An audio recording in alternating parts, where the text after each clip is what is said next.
আল্লাহর হাবিব বললেন, আল্লাহর রহমত ছাড়া, ভালোবাসা ছাড়া কেউ কোনোদিন জান্নাতে ঢুকতে পারবে? আম্মা জান আয়েশা বললেন, ইয়া রাসূলুল্লাহ, আপনিও না? আল্লাহর হাবিব বললেন, না, আমিও না, তবে আল্লাহর রহমত আর দয়া সেদিন আমাকে ঘিরে রাখবে।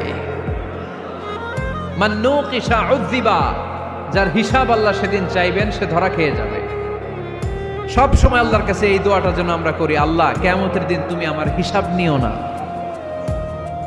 আল্লাহ তুমি আমার বিচার বসিও না, আল্লাহ তুমি দয়া করে আমারে মাফ করে দিও। আল্লাহ যার বিচার করবেন ও জাহান্নামে যাবে, আর যার বিচার করবেন না সে জান্নাতে যাবে।